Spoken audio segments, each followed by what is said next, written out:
Okay, so welcome everyone. I am super excited for our guest. Our guest is a part of our video series for our project that we're working with, the Colorado Veterans Project.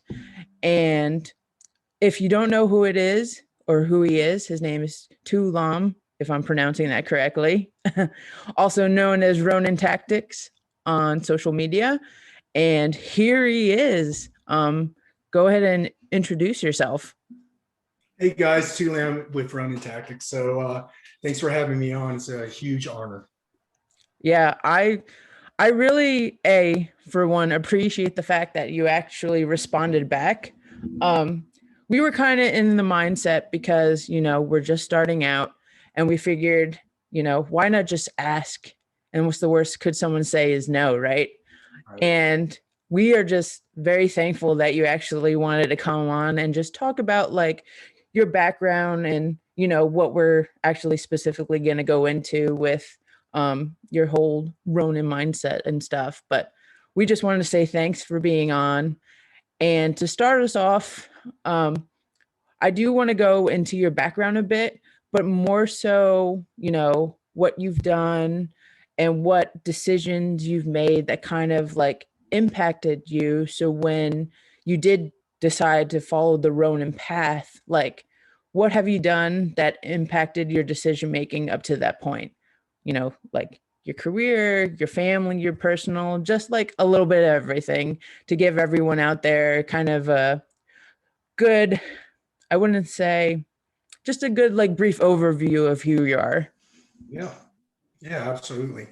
So, with anything in life, you should walk a certain philosophy, you should walk a certain methodology. And, I'm going to start this off with the journey of 1,000 miles, begin with a single step. It's Lao Tzu was a Confucius monk. He was the emperor's record keeper and the founder of Taoism. And he talks about compassion for man. I was born in the basement floor of the Saigon Hospital on December 17, 1974. My mother shielded my body from incoming artillery fire on the morning of my birth. At that time, the Americans, have left Vietnam, and I was born on the losing side of the war. At 3 months, I lost my freedoms to the communist regime. We were facing genocide, oppression. We escaped on a wooden fishing boat when I was 6 years old with thousands of other fleeing refugees. Many people were murdered during their escape. My parents carried poison within their belongings just because the pietry that was going on. They would rape, torture, and kill the fleeing refugees. Somehow we navigated past that, and we spent a year and a half in a refugee camp in Indonesia, where many people have died from starvation. When I say refugee camps, we're talking about a plot of land out in the middle of the jungle. So my mother was, she was a survivalist, where she did what she could in order for us to survive. So we hunted, we fished, we gathered wood. So I was really young at that time, and when we were 6 years old, after staying in refugee camps for a year and a half, we went to America.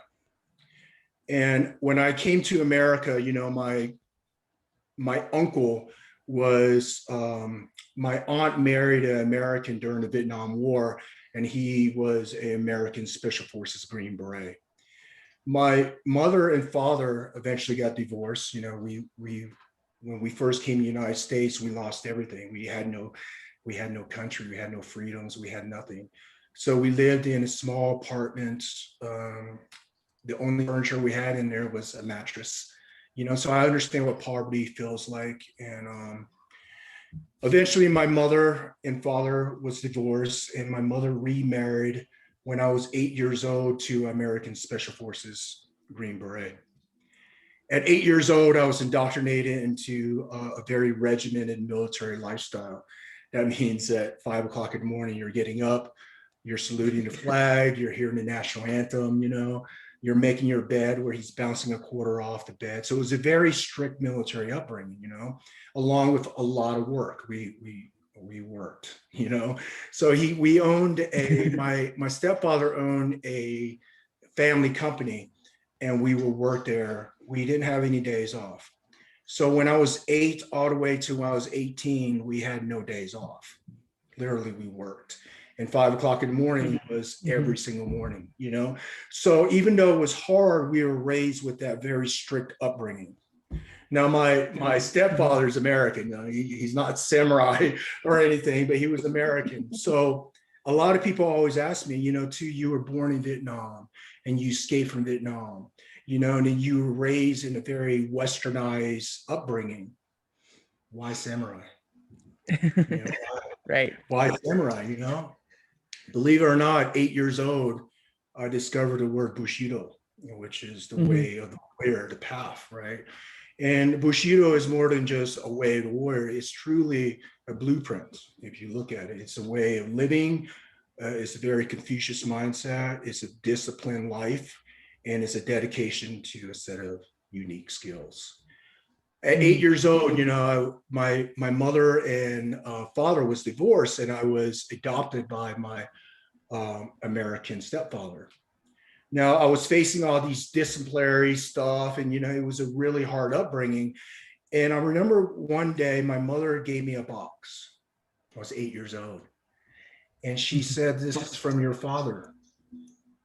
And I haven't heard from my father in a few years, so I didn't know what to think about it. And I remember sitting in my room looking at this box. And finally, I had enough courage to open up this box, and it was 4 VHS tapes. I don't know if you're old enough to know what VHS Uh, is. yeah, no, I remember having some as a kid. Like you get the Disney VHS tapes, and I thought they were pretty cool. But you Yeah. know, now if you ask someone, like I have nieces that are 12 or under, if you ask them what VHS is, they're like, "What is that?" Yeah. So it's Yeah. starting to phase out, but I remember them. Okay. So if you're old enough to remember what a VHS is, these were dub tapes. All right. So they're not even like the Mhm. original tapes. They were like dubbed. And they have Vietnamese writing on the titles. And I don't know how to I don't know how to read Vietnamese. I know how to speak Vietnamese. I just don't know how to read it. And there was 4 tapes.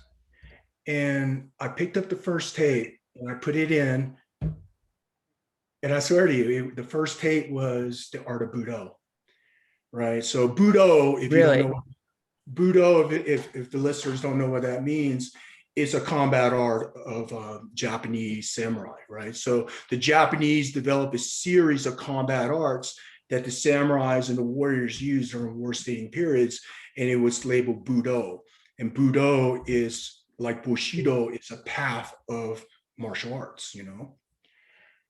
So I remember watching this, and it had judo, it had karate, and it had one thing that captivated me was iaido. Iaido is a state of sword and mind, and they talked about samurai, and I thought it was like, wow, who doesn't want to be a samurai, right? Right. So I swear to you, I at least watched that video at least over 200 times growing up. So I knew I wanted to Mhm. be a samurai. I wanted to live that life. And the other 3 tapes were, Bruce Lee tapes, Enter the Dragon, Fist of Fury, and Chinese Connection. And a lot of that mythology of Bruce Lee had a lot to do with my upbringing as well. So at 8 years Mhm. old, I realized that I was indoctrinated into a very regimented military life.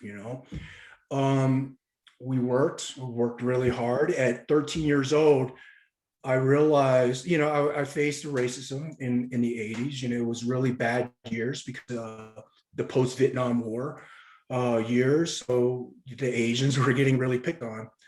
And I remember one day I was picked on really bad in school, and I came home and I asked my mother, why is the world the way it is? And she told me that no matter what you do, son, you have to make a difference in this world. You know, And Mhm. at that time I was 8, but I knew like my father's mission, my stepfather.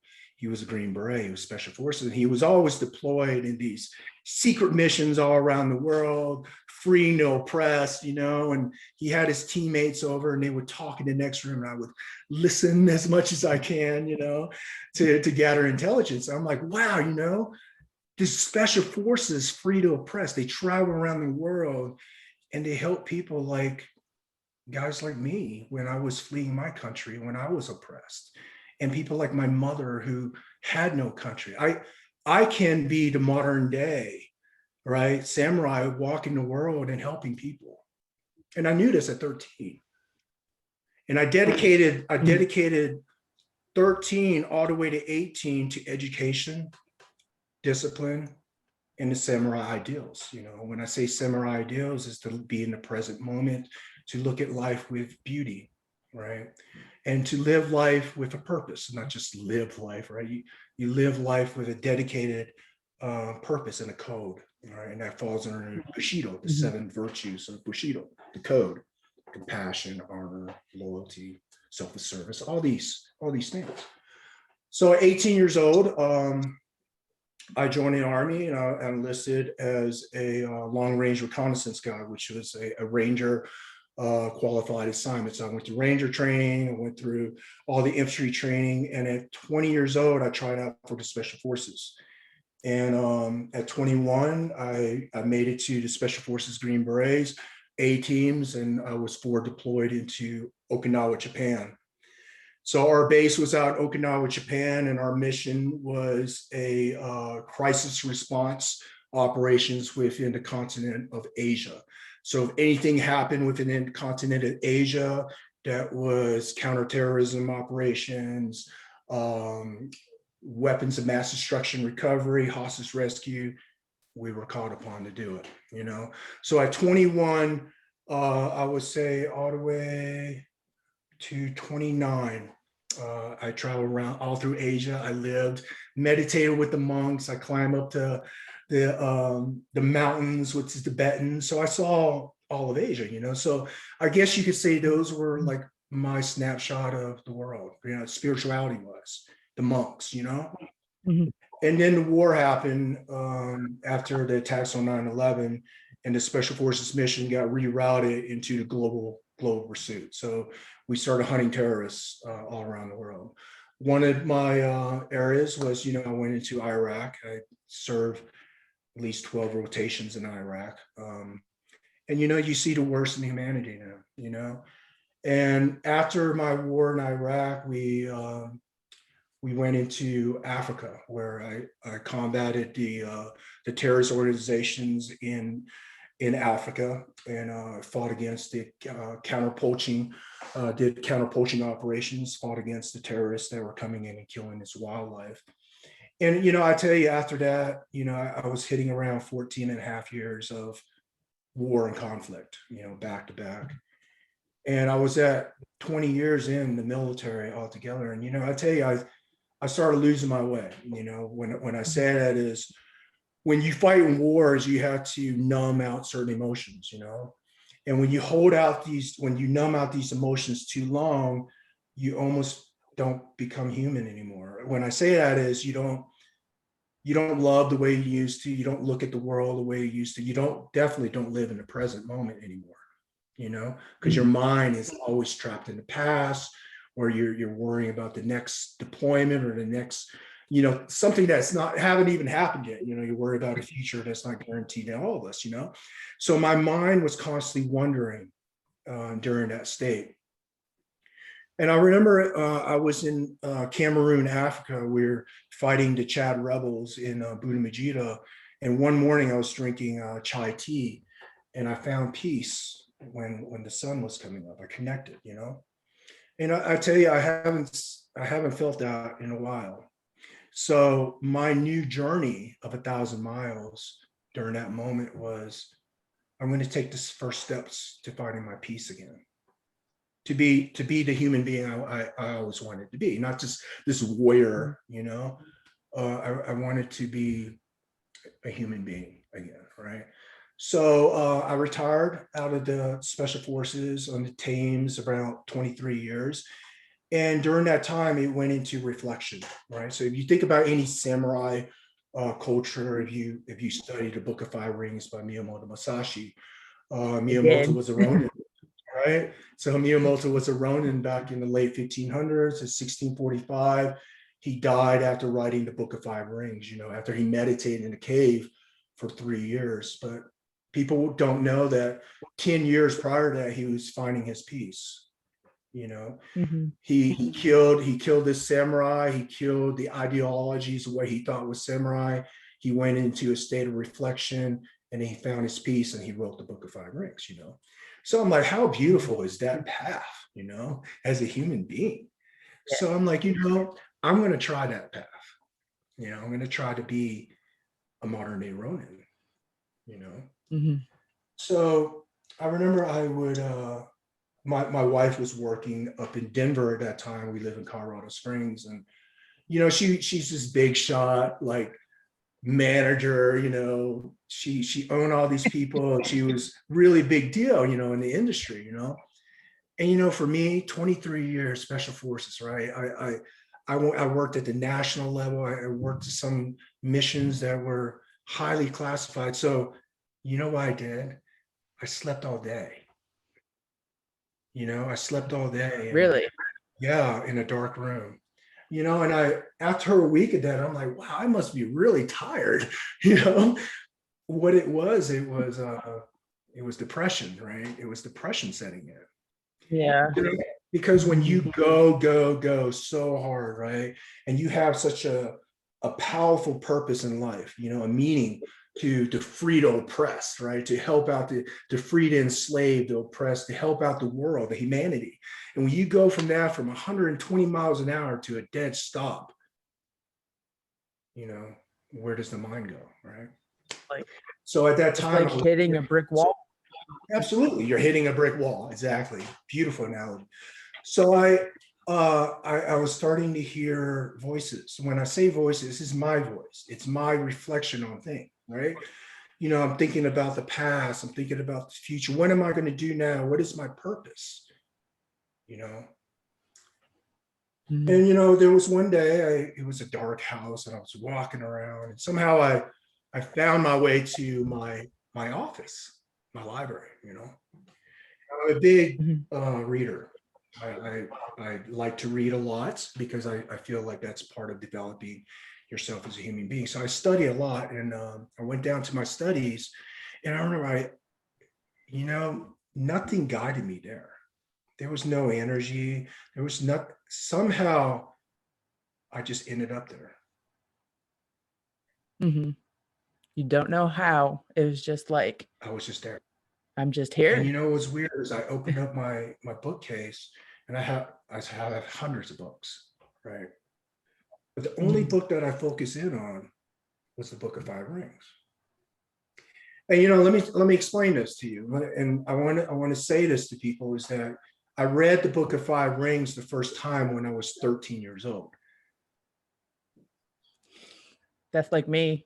I so a few months ago, I'm from originally from New Jersey, and I went home and my mom has been sending me books the past like year and a half because, we bought a house, we now have the room, and I want my books because I love reading also. And when I was home, it's the craziest thing because a few months ago I read the Book of Five Rings and I was reading it and I'm like, this sounds very familiar, like the contents and everything. I went home and found out it's on my bookshelf and I'm like, oh wait, so I must have read it like when I was younger too. But I think also like, and you could, say your side or your experience, a book sits with you differently when you read it when you're like for you 13, I think I was like 16, 17 compared to now. Like it's a different meaning. And I think definitely like when I reread it recently, it hit different. But also too, like it's crazy to think I was thinking that or was reading material like that almost 10 years ago. And here I am full circle back, like getting interested in the same stuff. Yeah, yeah. Well, that's amazing because It does. It takes more depth as you get older and more mature and more experienced. You see things in a different light. I could tell you at 13, I looked at the world different from the way I look at it now. Even 5 years ago, when I started on my path as a Ronin to who I am today as a teacher to a lot of people, my views on things are different. And that's called growth, right? That's Yeah. called growth. It's called growing as a human being, and that's why we read. It's because we can grow as a human being. What I write or Musashi writes down in a Redondo cave, the Spirit Rock Cave, 1645, was something that you can pick up and relate to in the year 2021, right? Mm-hmm. So this was the deal. Was when I was 13, I didn't understand a lick of it. I was so romanticized by samurai, right? Yeah, I'm like, what is this farmer and a carpenter stuff, right? I didn't understand anything, right? Mm-hmm. So later on, as I grew and matured, with mature eyes, and when I say this to you in the heaviest heart, is when I say when I was at my lowest point, it was when I picked up these words. Imagine 27 countries, you saw the worst in humanity and you fought back against it, but you're still hearing the voices in your mind. So as a samurai, I felt like I have so much more to do in this world, but how? What is the answer? How can I continue to give back? I'm not in the military. I can't deploy. I can't help out the oppressed and free the enslaved. So how can I help people as a samurai, as a modern day, Mm-hmm. right? So I picked up the book and I started reading, and it talked about strength, right? And Musashi is all about developing internal strength, right? And what's really weird was during that time, I was looking for strength everywhere else. I would Mm-hmm. look at my wife because she's a very strong lady, and I would look at her and I'm like, wow, how does she do this? And I would call my stepfather. I'm like, hey, how did you get over the war? How did you do it? You see, I was looking for the answers everywhere else. I was looking for the answers, externally, and samurai ideologies and philosophy is all about developing your inner strength, right? Your power within, and to live and harmonize yourself with the energies of the universe. So I realized during that time that I was looking for strength everywhere else, and I need to work on myself. So literally I shut down the world, and I went into a phase of my life of reflection, right? Of reflecting back on my past. What did I learn? Who do I want to be, right? Who do I want to be in this modern day world? And how can I find my purpose again after kind of losing it, right? So, what was really weird is when people ask me how did you find your purpose, And I always tell them this. I said, your purpose is found through your choices in life, your experiences in life. I want you to reflect back on the most painful moment in your life, the most hurtful moment, the lowest point in your life where you wanted to quit. And that's where you'll find your purpose. Because the reason why is because there is no other energy inside of you that can ever make you grow unless you feel that pain, right? Right. So at that moment, I realized that, all my experiences in special forces, all the people I helped, well, that's just experience. That's just a step. What am I going to do in the dull phase of my life? When I say dull, people are like, what's that mean? Bushido.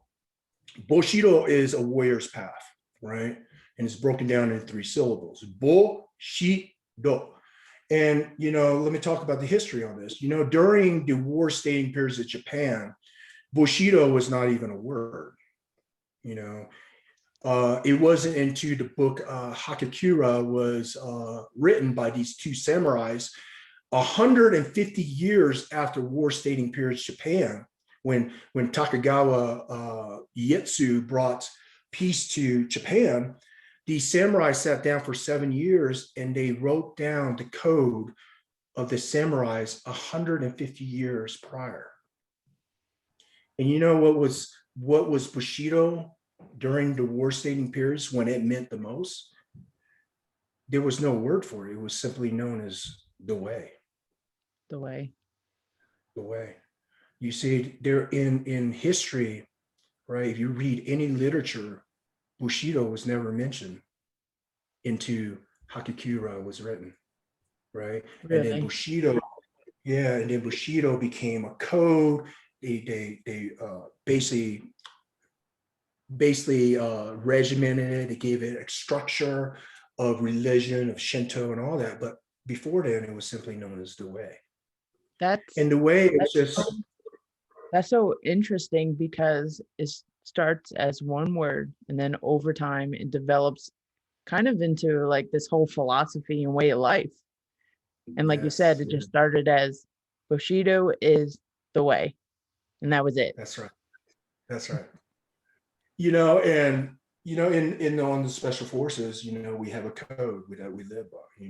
The oppressed, Mhm, the liberator, the free, the oppressed. And we live by a code, but it's simply known as the way. It's just the way it is. mhm, You name any special operations team, the Navy SEALs, the Marine Raiders, all of us. We live a certain life, and we walk it, and there's no word for it. mhm. There's no word for it. So let's go down to Bushido. So Bushido, broken down in 3 syllables.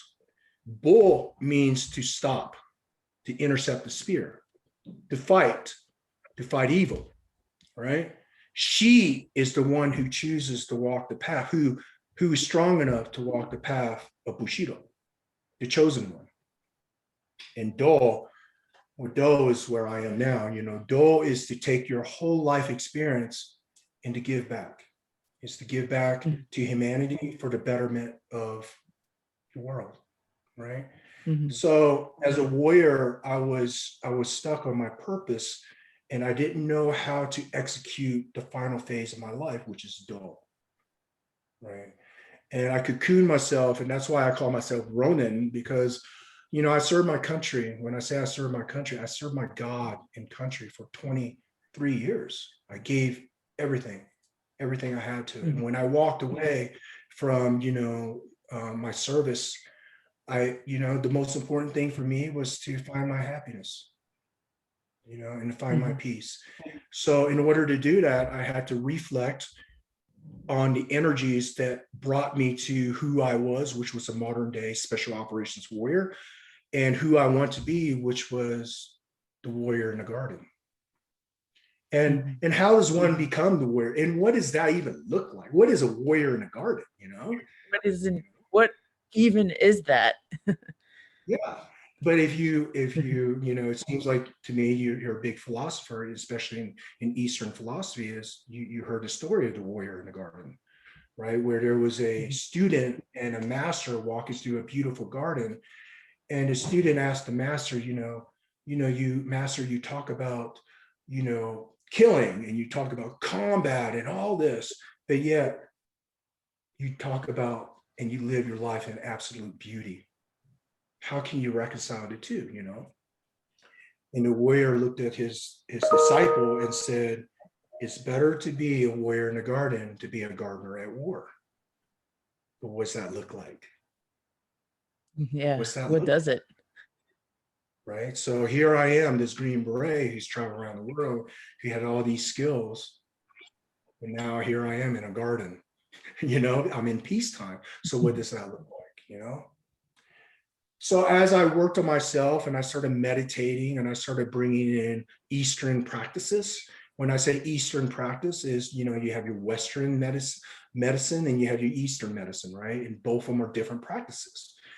So when I Mhm, talk about the Western practices, it's about medication, right? It's about the quick fix. It's a temporary thing.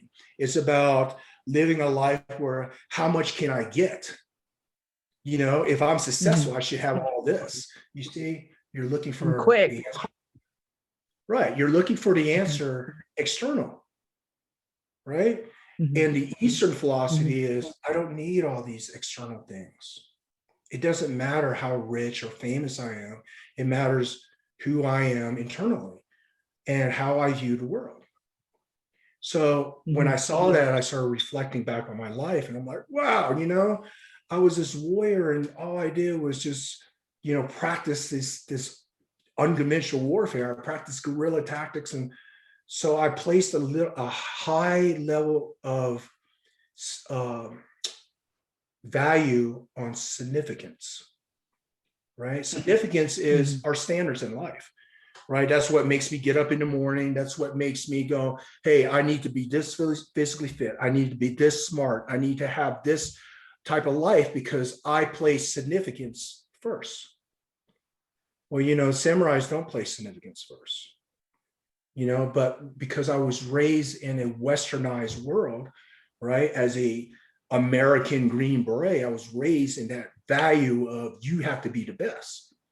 Well, when I stepped away from it all and I went into my moment of reflection, I realized that significance can't be my number one value in life, because then I would never look past me. I would never see the world.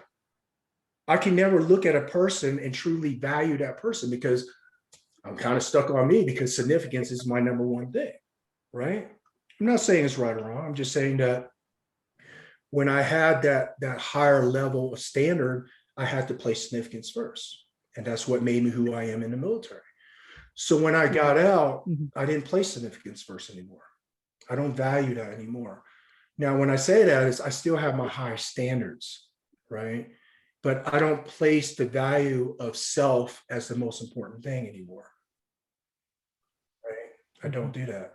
I actually place love and compassion in place of significance, because am I able to love and place that value of love first as the most important thing in my life, then I'm going to look at life and the universe with gratitude, right? I'm going to be grateful for God. I'm going to be grateful for my life and my family and my parents and their health, because I choose love, right?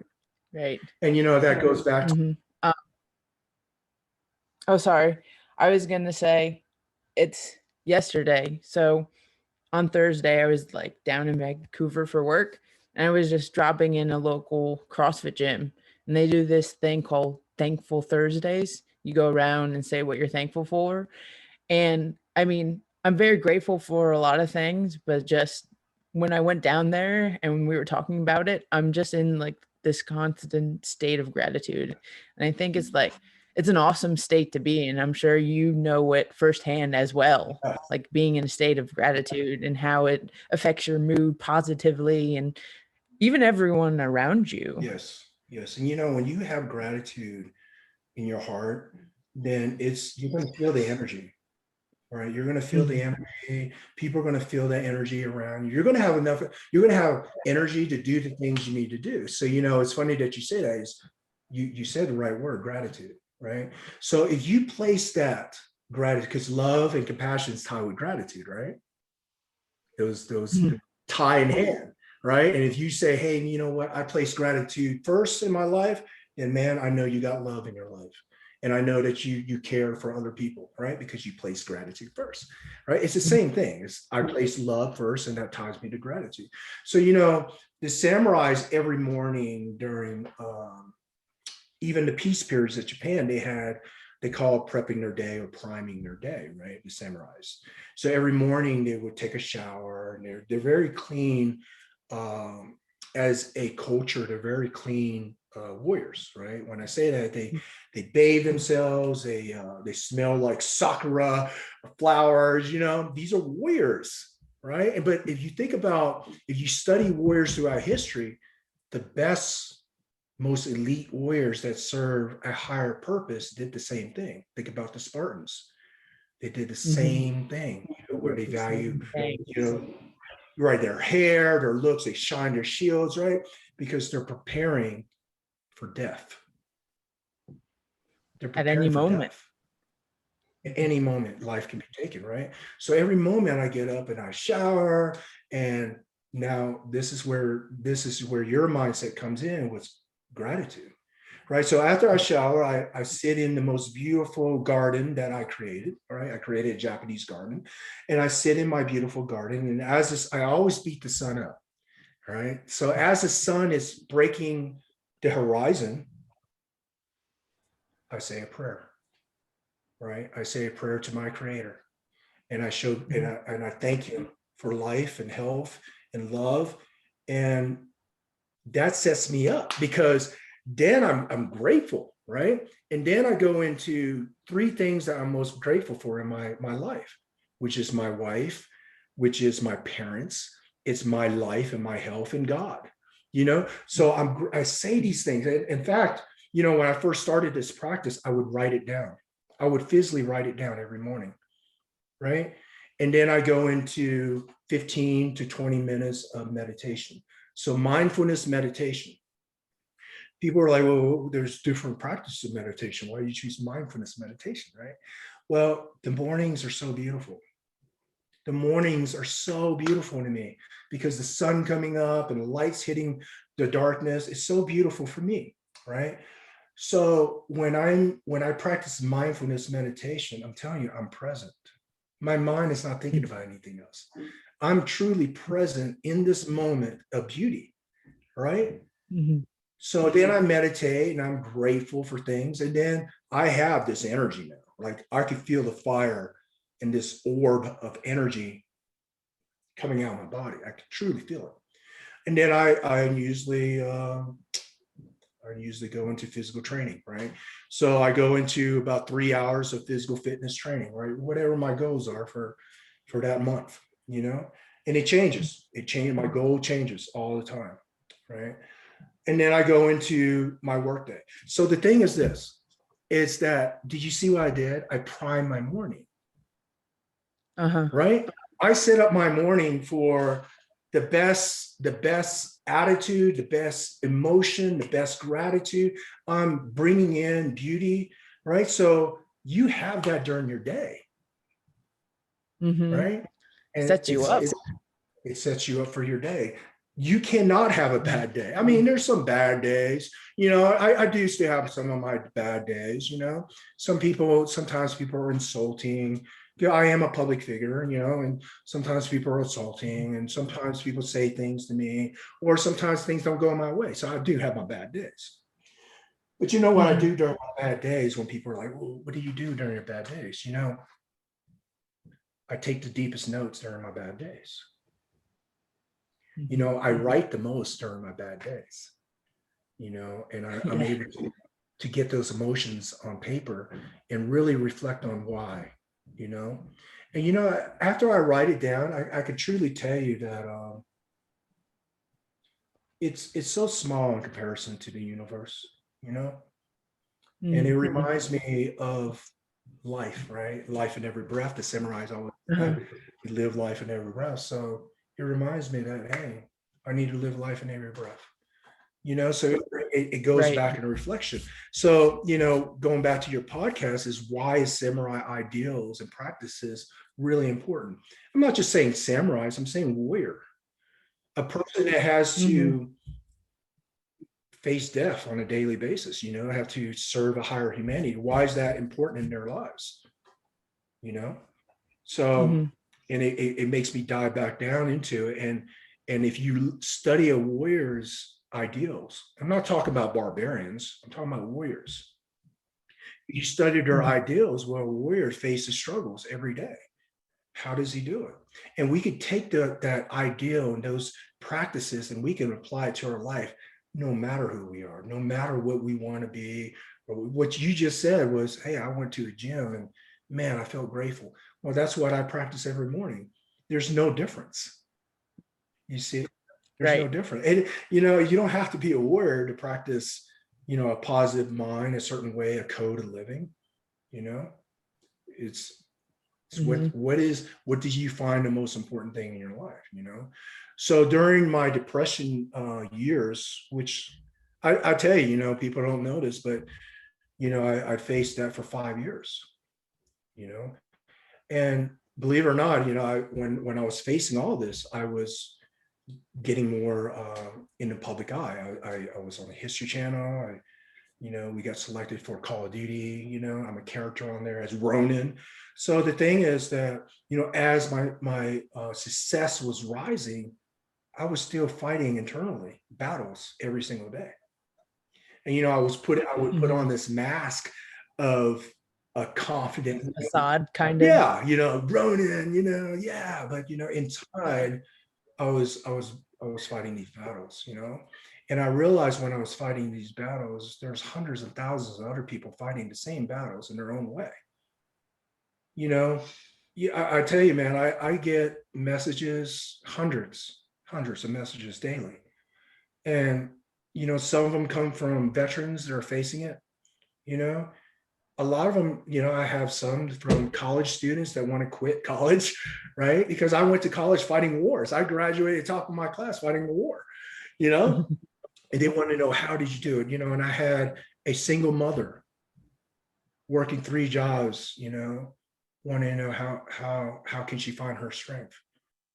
So you see, you can take these warrior ideologies, you can pass it on to anybody, and Mhm. they have to take the mindset and they have to dissect it into what's important in your life, and how can that practice be employed in your daily ritual.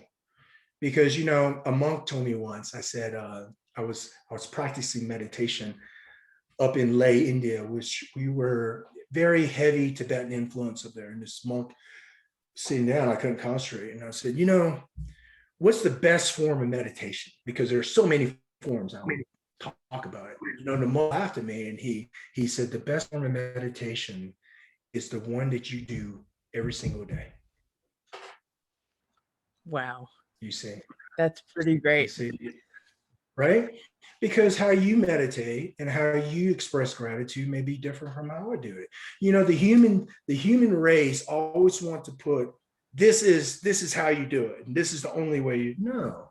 Like Bruce Lee said, be like water, right? Find your Mhm. own individuality in life, and during that time I was facing it, and I found myself more connected to the ideals of samurai.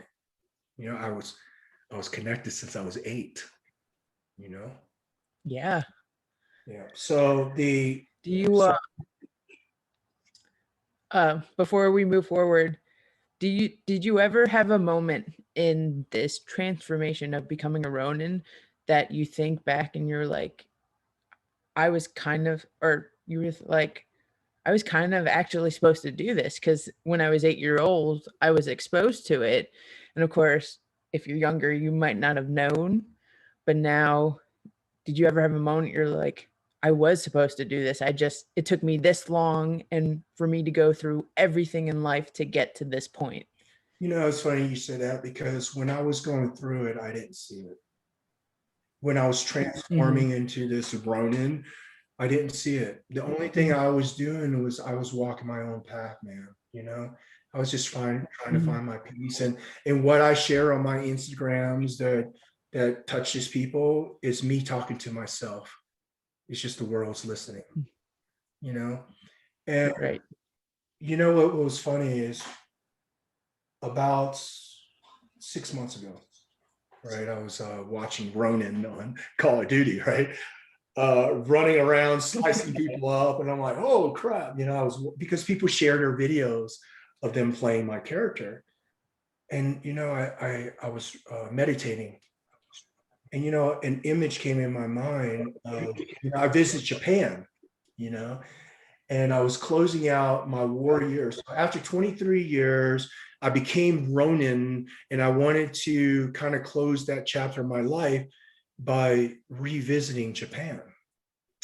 And I went to mainland Japan, where I walked the path of Ronin. So where I went to the 47 Ronin gravesite, and I paid homage to them. I went to Takagawa Shogunite's temple, and I paid homage. I went to Musashi's cave, and I was able to meditate in that cave.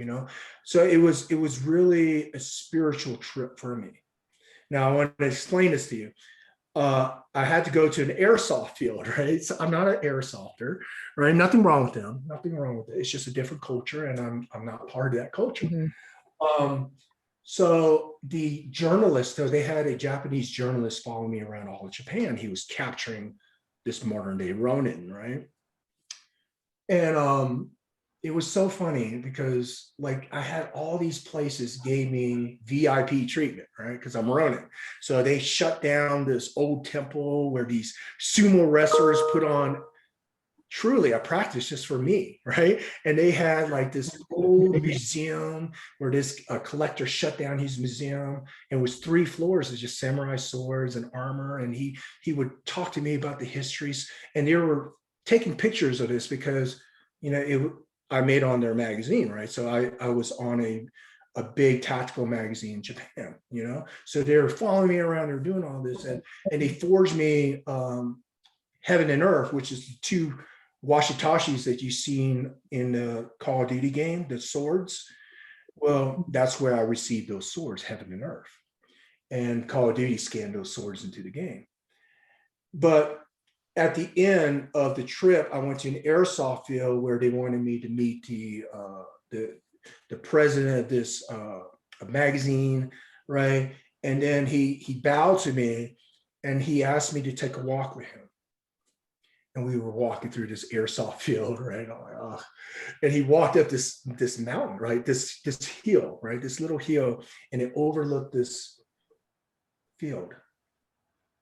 And when I walked up the field, they had 60 Ronins standing there, which was airsofters dressed like me. And they're like, Ronin, right? And they're waving the flag and everything. And they all bowed to me. And I'm like, wow, even during that moment, I felt really honored, but I didn't see it. Right. Mm-hmm. I'm like, wow, that's really cute. Right.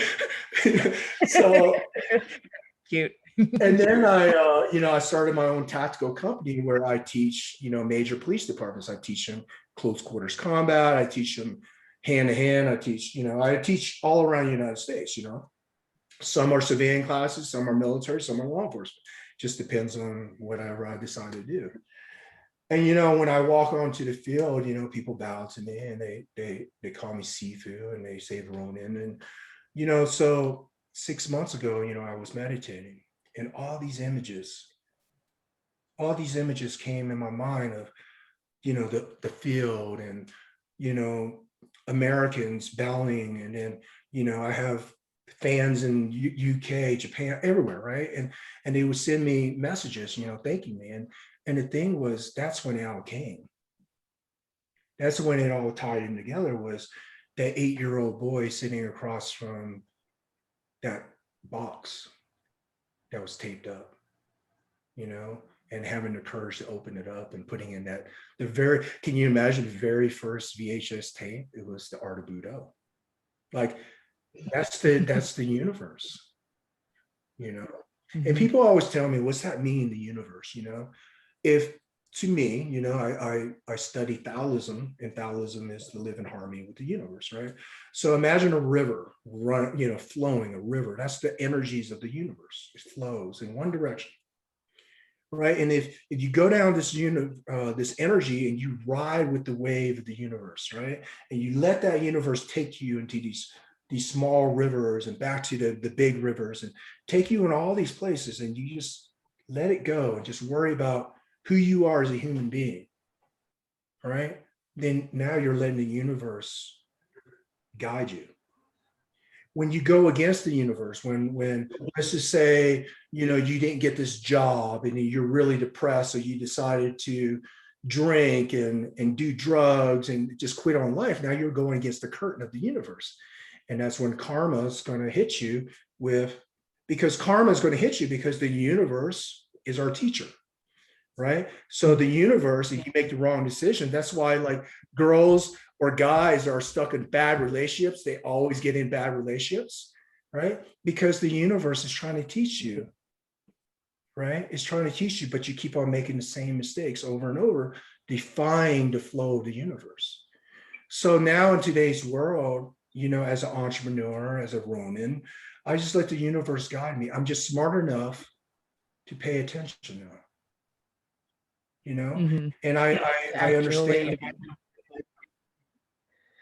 No, yeah. I was going to say, to actually like be able to like stand still and kind of like take everything in, you know, absorb everything that's going on. That's right. That's right. And in today's world, a lot of people don't do that. They don't take inventory of their thoughts. I was in I was over in Asia, and I was up in the Tibetan mountains, and I was speaking to this Tibetan monk, right? So it was after my war periods in the Philippines. So I was fighting the insurgency in the Philippines, Busayef, and some of our teammates died, and I came out, and we were doing mountain warfare training up in this region, and I met this Tibetan monk, and I walked up into the temples, and I had a linguist with me, and I asked the linguist to ask the monk, why is the world so cruel? And the monk grabbed my hand, and he took me out in this back courtyard, and it was just a dirt field, right? And he took this stick and he drew a circle onto the ground, and he took these two sacks of rocks and he placed it by this circle drawn on the ground. And he said, in one sack is black rocks and the other sack is white rocks. He said, for many years, I sat down in front of this circle and I would cast a black rock when my thoughts were negative. And I would cast a white rock when my thoughts were positive. He said, for many years, the number 3 comes in my mind. For many years, he said that he cast black stones into this circle drawn on the ground. And then he said, eventually, it populated with white rocks. And I'm like, whoa, how's that happen? Right? Explain. And he said, and then the linguist told me, because he became aware of what his thoughts were thinking, his subconscious mind was thinking, and that he employed the techniques in order to fix his negative mind. Now, I want you to think about this. Do you know that statistically, every single human being in the world, statistically, 75% of their day is negative thought? Did you know this? Yes. So I want you to think about this. So imagine, like, if you go throughout your day, think about how many negative thoughts go out your day and take inventory, right? Studies have shown 75% of people that walk around in the world think negative thoughts 75% of their day. Depression is about 90%. Mm-hmm. And, I have. So for that, do you think essentially that for some people it's just easier to think negative thoughts than positive ones? no, we're hardwired this way. Let me explain this. When I say we're hardwired this way, is that when we were cavemen, right? When we became human being, our mind is connected to our body. We're the only animal that does this, right? So if I ask you, think of something that's very painful in your life. It could be a loss, it could be a relationship, whatever. You put that in your mind, you're going to feel that in your body. Think about depression, right?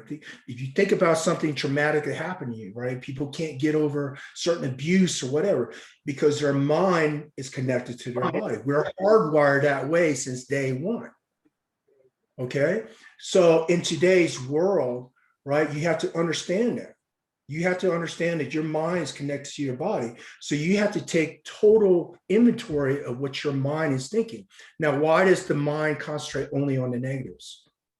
Because we're survival. We're an animal species that have to survive, right? So if I get you on an airplane, and let's say you and I are going to free fall, and I put you on the ramp of that aircraft, and then that ramp drops, and I say jump, you don't think that your mind is going to be like, whoa, wait a minute, we can die. We can die from this, right? So your mind is constantly in a survival mindset. It's always looking for comfort. That means let's just say it's rainy and cold outside, since you live in Washington State. It's rainy and cold outside. And let's just say you took inventory of who you are, and you wanted to start getting up early in the mornings, right? To do what you need to do to work on yourself. Let's just say that. Well, when you lay there in bed, and let's say the alarm goes off at 4:30 in the morning, you don't think your mind's going to go, man, this bed is really comfortable, and we should sleep in this bed a little bit longer. I know you want to get better in life, but this bed is really comfortable, right? That's a survival mindset. It always looks for comfort. It always looks for survivability, and it will always look for threat, right? So if you have experienced something negative in your life, your mind is going to go, hey, survivalists, remember that incident that happened to you? Don't let it happen again. So you're going to keep on thinking the same thing because you're hardwired the same way. So let's just say something really bad happened, right? 6 months later, you're still thinking the same thing. It's going through your mind, you're feeling it through your body.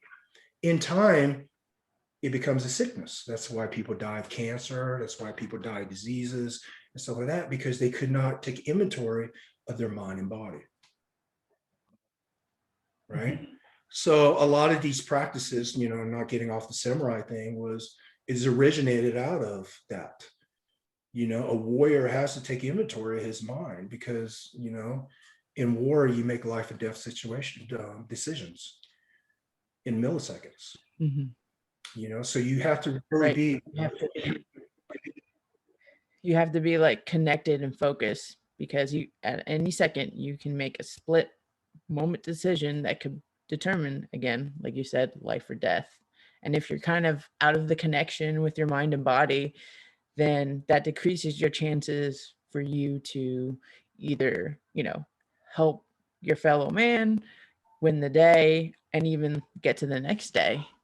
That's right. And it all goes down to, being present, taking inventory of, what you're thinking subconsciously, analytically, taking the necessary practices to overlook the negatives in life, right? When I say that is, I have no control over what my body does subconsciously, but analytically, I have control over my subconscious, right? So let's just say my subconscious, I'm thinking about, dude, sometimes I can take a shower and I come in the shower with a positive mind. By the time I exit that shower, I'm like, oh, right? I'm thinking the negative stuff, right? So it's a constant battle. Every single day is a constant battle. But what I find is that, if I understand this survival mindset, I understand that, my mind does drift into the negative because that's a survival mindset. Then now I can employ the practices in order to overcome these negative thoughts. And the older you get, the more experience you get, the more shit you've seen in the world, that really affects you, will put you more in this state, If you see modern day genocide, modern day slavery, you see death at a certain scale, then it's going to affect you as a human being, especially if you live with a high ethical code. You see? Mm-hmm. So I had to take inventory of all that, and I had to understand that as a samurai ideals, I had to realize what I can affect and what I cannot affect, and what is within my control. And what is within my control is me. I can change the way I look at things, right? Right. So that's what I've been doing. It's like, okay, I practiced that, and I took full inventory, and I do this every single day, right? And then when I get out of tune, right, where let's just start thinking negative stuff, and if I cannot get over it, then I change my physiology. Right? People are like, what's that mean? You change your physiology, right? I shock my body. I either go into breath hold techniques that changes the rhythm to my brain, the oxygen intake to my brain, which changes my mood. I go into a high intensity workout, which changes my body because the body's connected to the mind, right? Or, in extreme situations, I jump into ice cold water.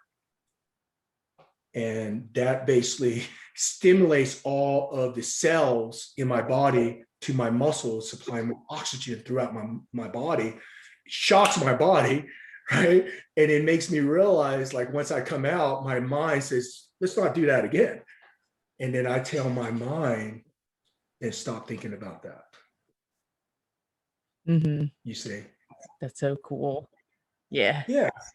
It's cool to also um because, you know, cold therapy, jumping in the water and stuff, people just think of it as active recovery, but you're actually putting meaningful purpose to doing it as well, you know, which is amazing. And you're using it to not only, you know, help with your fitness and your health overall, but you're putting meaningful purpose to get that mind body connection and to start thinking those positive thoughts again. That's right. That's right. Right. So what I tell my mind is you're not in control. I'm in Mm-hmm. control. Right. And that's the thing, is like, I tell you, if you're able to master your mind, right? If people walk around this world able to control their emotions, we wouldn't have such a violent world. Yeah. Would That's actually, I never thought of it that way. Um, Before we go any further, I know that you said when you were active duty, you were able to travel and you have a lot of experiences talking to different monks all over the world and have their input and stuff. When you left active duty, did you have any type of mentor or anyone to help you besides, you know, what you had through your books and your previous teachings? Or were you just kind of learning as you go? I was definitely learning as I go, I could tell you, because what is a warrior in a garden? What is a modern day Ronin? Like, what is that? What does that look like? you know Mhm. so there was no literature, there's no mentor that actually done it in the modern world. Like, samurais died Mhm. out, hundreds of years ago. So what a modern day samurai look like? Do I walk around in a Yeah. kimono? Like, what do I do? But that's not what it's about. It's about your mind. And when I Mhm. realized that, I realized that I didn't have very much mentors of where I needed to go. I didn't have Mhm. anybody who was, I tell you, I've met a lot of successful people in my life. I worked in Hollywood, so you see about all these successful people. And I tell you, it doesn't come down to success and happiness does not come down to how much can you obtain in your life. How much more can I get? It doesn't boil down to that. Success and happiness boils down to how much more can I become in life. Mhm. That's where that birth of a Ronin came to be, was how much more can I become in life, right?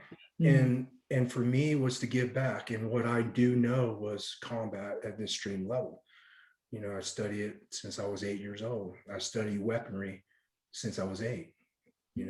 What is not normal to a human being in the art of weaponry, in the art of combat, is a normal thing for me, because I've been doing it for so long, every single day. So it's like taking a breath for me. I understand the concepts behind it. And in today's modern world, don't we need that level of lethality in order to Mhm. protect ourselves from, I don't know, the evils of the world, right? Mhm. So, when I train in lethality, it's truly, I'm training for the welfare of mankind, right? For compassion, for love. I'm doing it. And then if I'm able to take this knowledge and give it to what I perceive as the good in this world, which is law-abiding citizens, military, or law enforcement. And if I believe in protecting communities, what's the best way to protect a community? Training the law enforcement force that's going to protect that community of people, training the community itself, training the people, right? So then I started walking a path of a Ronin. I started teaching. I started traveling around the United States, right? Teaching and spending time with people and teaching them the way, right? Hmm. And you know, we became extremely successful in the tactical industry doing that. But for me, it wasn't about any of the success. It was about how much more can I be as a human being? And that's it. Hmm. Um, Also, too, I know for myself, I kind of changed my mindset because would never have thought like this like years ago. But do you think also too in this path of, you know, making yourself a better person and growing as a person, one of those aspects you try to focus on is just helping others and doing things meaningful to help others in any sort of way? You know, we as human beings have needs. Okay, when I say needs, it's more Hmm. moral needs, and I touched on it with significance. But there's love and compassion, Hmm. and there's certainty and uncertainty. But there's also spiritual needs. Okay, a spiritual need of a Hmm. human being. When I say this is, you know, we live in today's world. I told you I worked in Hollywood, where these people are extremely successful, but yet they're not happy. You know, the gosh, man, they make a lot of money. They have all these luxuries in life, and you know, when people look at them, they're like, wow, they should be happy, but they're not. And a lot of things that people are lacking is spiritual needs, right? Spiritual needs is it boils down to two things. It's um, it's contribution and growth, right? Contribution and growth. So growth is a human being. You know, think about like if you stop reading, you love to read. If you stop reading, you stop learning, then you're not growing as a human being anymore. Right? Can you Hmm. imagine that? Like going through a day without really learning anything? Think about how you would Oh, feel years and years and years and years of not growing as a human being. Spiritually, you're going to be bankrupt, right? Because hmm. yeah, you can have all these finer things in life and drive a nice car and all this, but man, you haven't learned anything in 20 years. There's no growth there. Okay, so that's number one. Number two was contribution. Like, what are you giving to better this world? Because that fulfills a spiritual need, right? So along with that comes those two things where every single day you have to fulfill these spiritual needs, right? So for me, my wife and I Hmm. during COVID, you know, we went out to our communities and we packed groceries for the elders because that was my contribution. You know, I travel Hmm. around to the youth and I talk about gratitude. I talk about Hmm. discipline, right? So that's my contribution. And my growth every day is through physical training, my meditation, my connection with God, my um, my education, right? So that match my growth and it matches my contribution, which fulfills my spirituality. Unless you have that, I'm going to tell you, no matter who you are or what you do, your level of success, you will never find happiness. Right. That's that's so very true. I mean, I think the past year, I mean, because of everything that was going on, I had more time to like focus and learn these things, and I definitely enjoy like contributing to people. But like you said, I also enjoy personal growth as well because for me, if I'm growing as a person, I can do more to contribute to others. So it's kind of like they are connected, but if you're not growing, then you can't contribute in certain aspects and like vice versa. And I think it's an awesome concept that want to, pass a message like this along to others as well. But it's do you now, you said you teach youth about gratitude and stuff, and you also, through your company, when you hold classes, do you also touch on these subjects or you just stay strictly to training? No, warriors. walk a certain path. So if I give you a gun, right, and I say, here, here's a gun, Hmm. protect yourself, then I have to teach you to be responsible with that weapon. I have to teach you about compassion, to not take a human life, right? Hastily, to talk about emotions, right? So before I even teach lethality, I talk about being a human being, right? I Hmm. sit my class down and I talk about life, and I talk about being a human being, and why the universe put me here today in front of you, and I talk about all the hate that's going on in this world. And I ask my students, as a human being, you choose the person you wish to be. So in a world of hate, you want to give more hate to the world, right? Because that's what weak people do. That doesn't take inventory of their emotions, right? So when you have no control of your emotions and all that, you're going to grow the hate in this world. There's already more hate. There's so much hate in this world since the beginning of mankind, since when we created a brain as a human being back, I don't know, thousands of years ago, you know? So now what are we going to do? I'm going to teach you this lethality, and without understanding compassion, then you will never get it. Right. So Hmm. no, I go in heavily into the way, the path, because that's what I read when I was 8, and that's what set me on my path of my journey of 1,000 miles. Have anyone that has taken your course come back and like tell you they've actually applied what you taught them in terms of the way, and even like further their personal growth as well? Like how often does that happen? Oh gosh, it happens countless times. It happens so many times. And going back to your other question, did you see that this was a full circle for you since you were 8, Ronin? No, even when my students came up to me, and some of them are very emotional. Some of these people were, they were overweight, they were unhealthy with their lifestyle. Some of them gave up on life, and they took a hand-to-hand combat class, right? And when I would go to these different locations every year, so there are certain locations that my wife likes to travel. So she likes to go to New York, New Jersey. We go to San Francisco, Miami, right? So she likes to travel to these places, and I get the same students that come back with a few more new students, right? And some of my old students, I can tell you, I could see the physical change in them. Hmm. When you live in a state of zazen, you live in a state of enlightenment, you can truly feel the energy in others.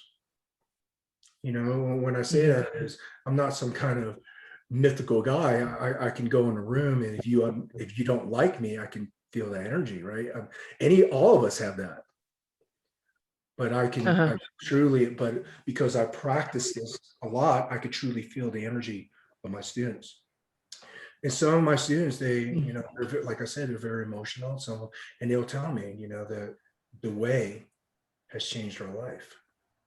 But how can it not? That's Right? How can it not change your yeah, way? Because if I ask you, hey, you know what, get up at 5 o'clock in the morning, do these things every single day, don't you think that's going to change your life?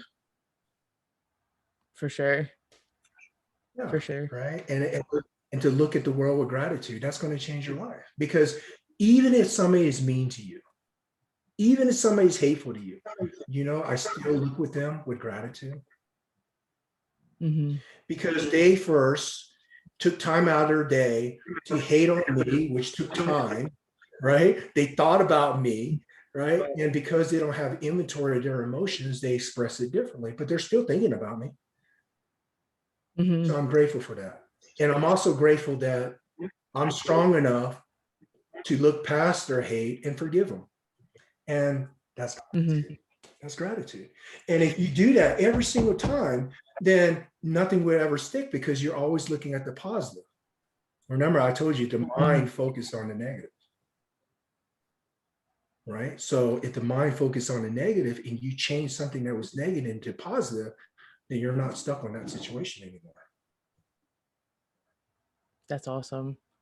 I love that your students are applying so much that you've taught to them. Um, Now, since we, this whole podcast, why don't you explain like a little bit what your day looks like with everything with, you following your path, but also you have a business and a wife and your like fitness. Like give us a glance as what a day in your life looks like with everything and trying to balance and do everything that you're doing. My day is very hectic. I'm an entrepreneur. We run a very successful tactical company. But along with all that, because success is not given just off of money, right? Off of growth in a company. Success is truly being happy. So I realized that, and my day starts at 4:30 in the morning, right? So 4:30 in the morning, my day starts, and I get up, and the first thing I do is I'm samurai. So I shower, I groom myself, and I present myself ready for death, Mhm. right? So then I go out into my living room and I make coffee, which people are like, why coffee? I'm like, okay, I was a Green Beret. I travel around the world. I am addicted to coffee, right? I lived in Seattle. I love coffee, right? That's one of my things. And I have coffee all around the world, have mugs from Starbucks all around the world. And so I make my coffee, and I sit, I let my dogs out, then I come back in and I sit down in a moment of peace. Right. So in the summer times, I do it outside. In the winter times, I have this wall that's all glass so I could see outside in my Zen garden. And I sit there, and the first thing I do is I pray. Right. So I say a little prayer, and I thank God for that day, and I make a promise to myself and God that I would do the best I can to live life full for this day. Right. Mhm. And then I open up my notebook and I write down 3 to 4 things that I'm most grateful for in my life. Right. And then I go back into a state of meditation where I take the notebook, I take everything away from me, and then I go into a state of mindfulness where I go into deep breathing, controlling techniques, and mindfulness meditation for 20 minutes. Okay. After that, I go downstairs and I work out, right? So my physical training starts around 7, all the way, for 3 hours, depending on my goals that day. And then I shower, I eat a healthy breakfast, because what you put in your body is how you're going to feel.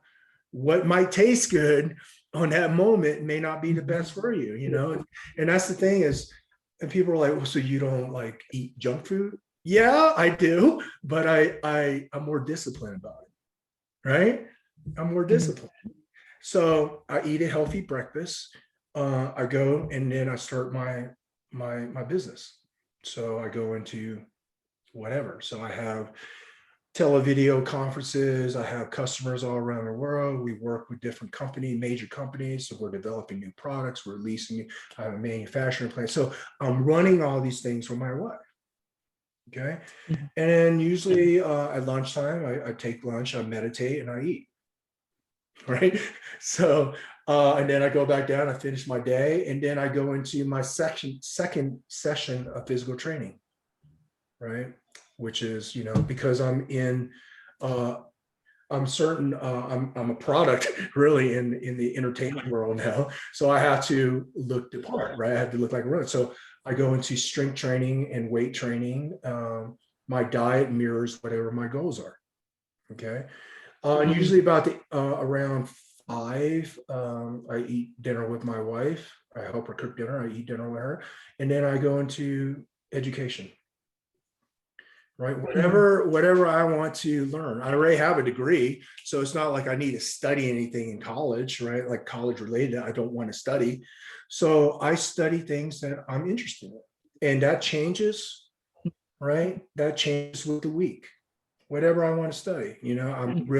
My subjects of interest is obviously history. I love philosophy. I love science. right? Astronomy. I love the creation of the world. Like I love that stuff. So I really dive into it. I study it, and I take notes. I give myself tests weekly on it. When people are like, what's that mean? Like I review notes and I give myself an exam. What did I learn that week? And that's growth. Mhm. Mhm.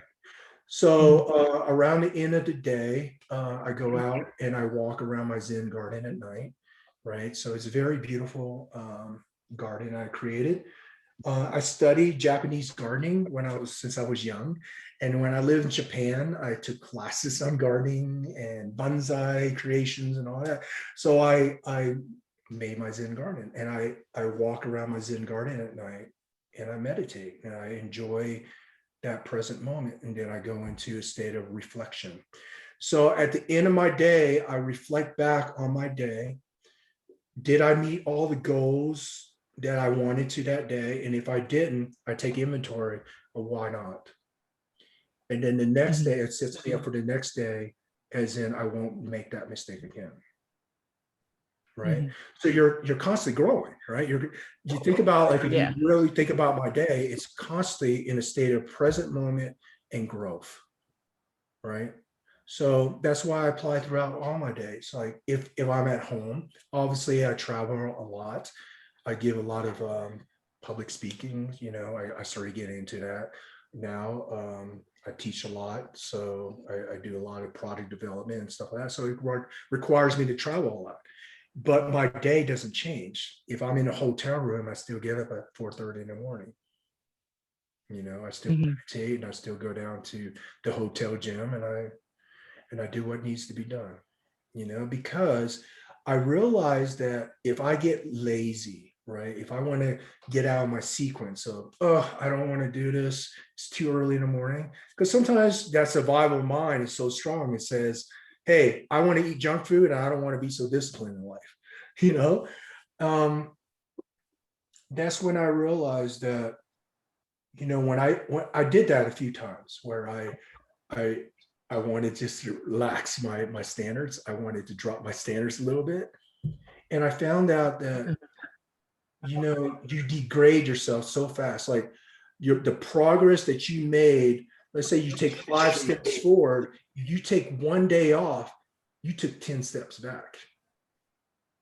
You see? Yeah. So what I do is I make it a daily ritual.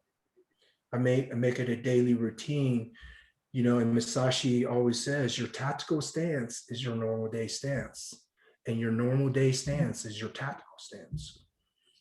And I realized that as a warrior, but now I have to employ that same methodology as a human being.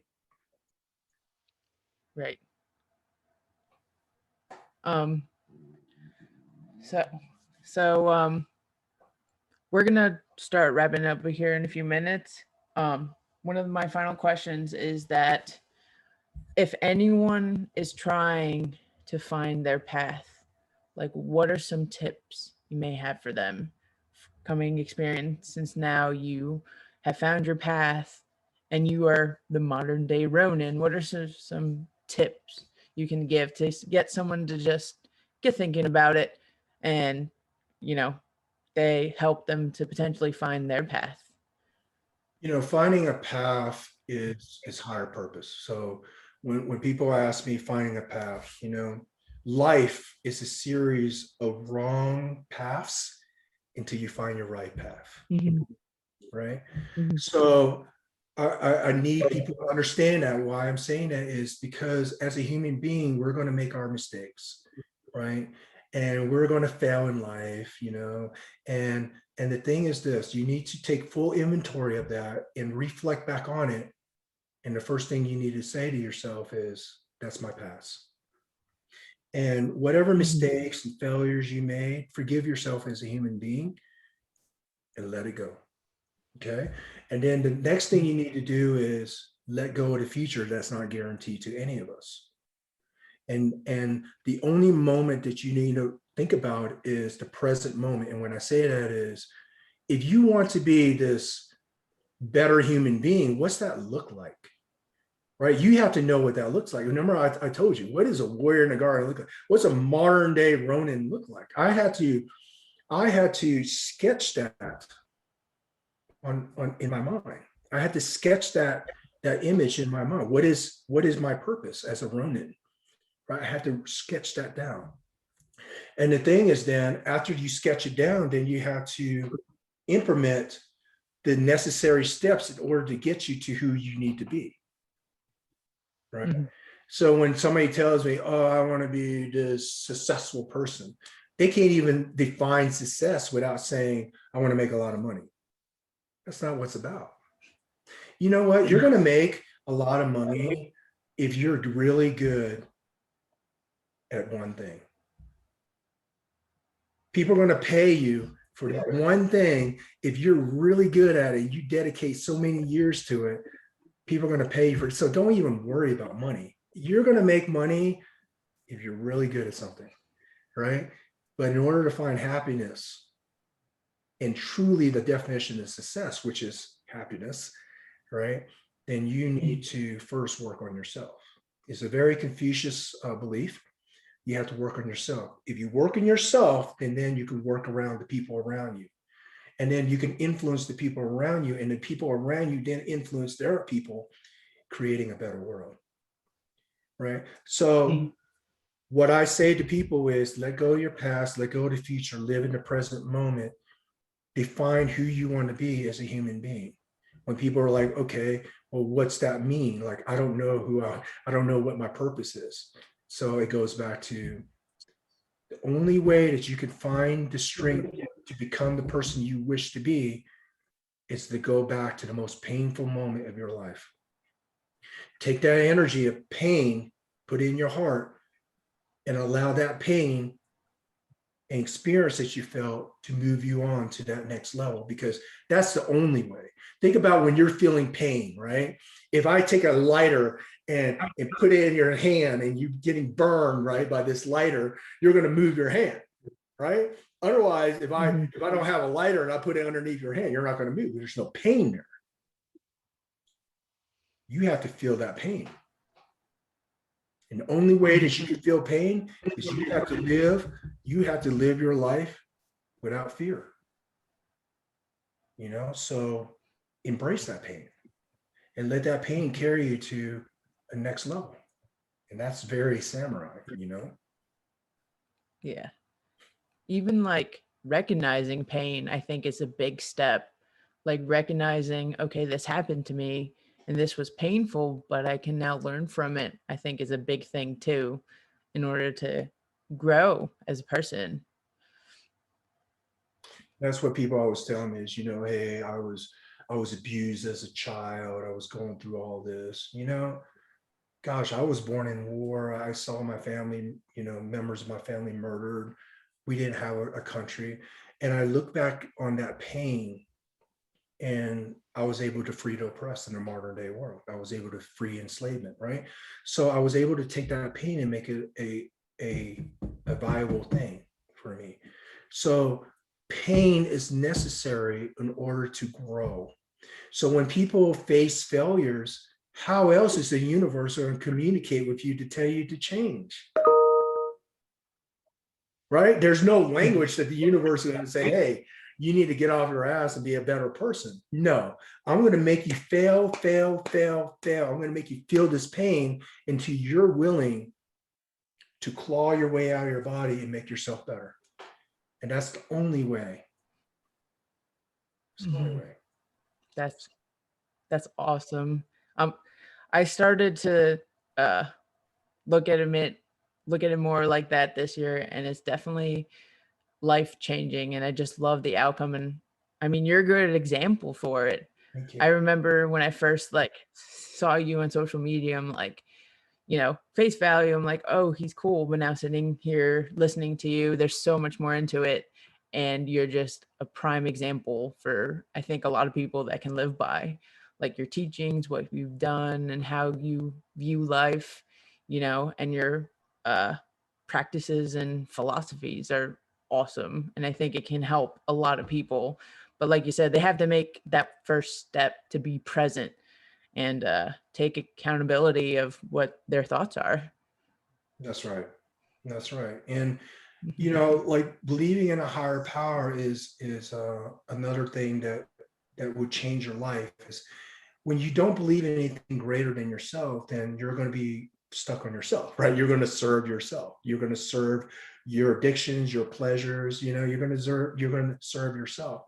But the thing is that if you believe in a higher power, right? If you believe in something more in life, something that's greater than yourself, you're going to live up to that higher power, right? You're gonna live up to the higher power. You're gonna sacrifice every single day for the higher power, whatever it is. I'm not here for a religion thing, but whatever it is, you have to believe in a higher power. You have to look at the universe and go, wow, this is, I have respect for this higher power, right? Because if you have respect for the higher power, you're going to live up to the higher power, right? Mhm. For sure. Okay. So last question before we finish. What is your goals, like business and personal, for the rest of 2021? For me is, I have a lot of goals. Obviously, business goals, self-development goals, but my overall goal really is to talk to people like you, to influence the masses, to be able to bring light where there's darkness, and the business is going to be successful because, my wife and I work extremely hard on it, but that's not really like where when I take my last breath as a human being, I'm going to realize that, I helped all these people, and I became this person that I wanted to be when I was 8 years old. When people ask me Mhm. what is a goal, I say, you know what a goal is? I want you to see yourself in this room right now. So you're sitting here looking at a computer. I want you to see yourself in this room, right? Visualize yourself. And I want you to remove your spirit from your body. And I want you to look at that body, like you're looking from behind. As you're looking at yourself, I want you to see it, right? And I want you to think about this. When you were a child, put yourself in a child mind now. When you were a little child with big dreams, now you're looking at yourself. Are you going to be happy with yourself? Why as a child? Because that's when we're most pure. So Mhm. when I was that 8-year-old little boy, that I'm sitting here right now talking to you, that 8-year-old boy is behind me, looking at my back. Is he proud? And that's what you have to say to yourself, right? When you are the most pure person in your life, I want you to look at yourself right now and say, are you proud of your life? And the answer is no. That's okay. That's okay. We don't make all the right decisions in life. That's okay. Then where do I need to go now to make myself that person that my childhood years is proud of, right? That. We're the most pure when we're a child because we're not greedy. We're not Mhm. selfish. We don't understand hate, right? So we're the most pure then. So that 8-year-old child that was facing, for me, the 8-year-old child that was facing this military disciplined life, that was having a hard time getting up at 5 o'clock in the morning, had a hard time working. That child, right, wanted to be a samurai, right? So he's looking at me. So I want you to step outside of your body and look at yourself with those pure eyes and say, hey, man, am I where I need to be in life? That's really up to you. If whatever Mhm. that answer is, that's up to the individual. Mhm. That's a really good way for people, I think, to view themselves, because it's different than probably what they're used to, but it's so true that when you're younger, you have all these big dreams and stuff. And it's almost kind of like, okay, I step outside the child looking at me, is this the person that I am now? Essentially, is this who I want to be? Because, you know, when you're kids, you have heroes, right? Is this, am I going to be my own hero? Looking at 8-year-old self, looking at myself now, am I proud of myself? Am I my own hero? And I think people should be their own heroes first and be proud of themselves, and then start to grow, and everything will just fall into place. Yeah. And just know that, you know, you're special and everybody else in this world is special. Everybody. And every one of us has potential. We're so gifted, right? We're so gifted, every one of us. Now, the thing is, are you going to let somebody tell you who you are? Because I could tell you 99% of the world does, right? So think about, like, how many times have you heard, you can't do that, you're not good enough. Oh yeah, if you were this, it'd be better. How many times? Oh, don't do that business. You're gonna fail. I'm just telling you because I love you. How many times? Right? Too many. Too many times. How, and those voices are different throughout your life. It could be, oh, you're a loser, you're nobody. Oh, I'm your mom, I love you, and that's why you should do this because I'm looking out for your best interest. So all this stuff, right, changes your path in life. It changes your trajectory in life because you allow that voice to enter your mind, and that voice now directs you on what your new purpose is, which is somebody else's beliefs, right? Somebody else's belief. My mother never wanted me to join the army. She hated the idea that I wanted to be a Green Beret. She hated it because she was married. Well, she was, her country was ripped apart. She lost her freedom to war. You know, she lost her husband. She lost, you know, her brothers that were facing genocide. She lost that. She married a special forces Green Beret who traveled the world fighting, right? So she hated war. And here I am. I want to be a Green Beret, Mom, right? But if I would have listened to my mother, even though I love her to death to this day, and I value everything she says, if I would have listened to her at 18 years old, I wouldn't be running. I wouldn't be sitting here in front of you, right? Mm-hmm. So Mm-hmm. believe in yourself. Yeah, that's awesome. I really enjoyed talking to you today. Kind of like, you know, we talked about the military stuff, but I also like to talk to people about the other stuff that they're, you know, really passionate about and really focused on. And I really appreciate you coming on and having this conversation with me. It's amazing. And again, thank you for it.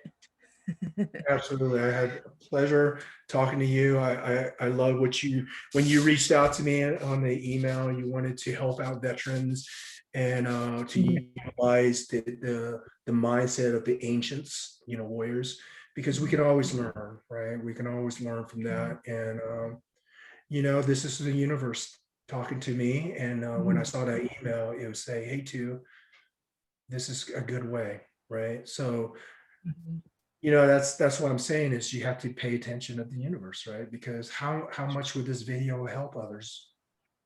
You know, your podcast, Right. how much will it help others? You know, and I can tell you, it will help others. It will. It will. Even if it's just one person, I mean, it's better than no one, you Yes. know, even if it's a small group or a big group, it's still helping someone. And that's what we want to do. Is any project that we're creating, there has to be a reason behind it, not a selfish reason like, oh, you know, we were talking about, oh, I want to get more money, or oh, I want to do this. Like, no, let's make it towards helping other people. And then if for some reason that the other stuff happens, cool, but that's not why we're here. We're here to, you know, help people, talk to people that have, you know, different backgrounds and mindsets. And then if we can help just one person, then that's mission accomplished. There's this story of this old man. He's walking along the coastline, and he saw this boy in the distance, and the boy, it was low tide, and the boy was throwing something into the ocean. This old man, being the old man he was kind of set in his way. He was kind of moody, and he walked up to this little boy. He goes, "Little boy, what are you doing?" And the little boy was taking a starfish, and he cast it back in the ocean. And then the old man's like, "What are you doing?" He goes, "I'm saving the lives of this starfish." And he looked down the beach, and there was hundreds of thousands of starfish on the coastline. And he pointed out to the boy, and he said, "Boy, you can't help all these starfish. That's ridiculous. What are you thinking?" And the little boy smiled and picked up a starfish and threw it in. He goes, "I helped that one."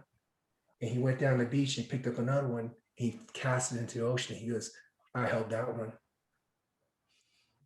So that's what we're doing, right? Mm-hmm. Right. We don't have to help For out sure. the world. It's the ones that are listening, right? So it's one step at a time. So it's truly a journey of 1,000 miles. Begin with a single step. For sure. And with that, I just want to say thank you for everyone that was listening. Thank you for coming on and having this conversation for me. And to everyone out there, we will see you guys next time.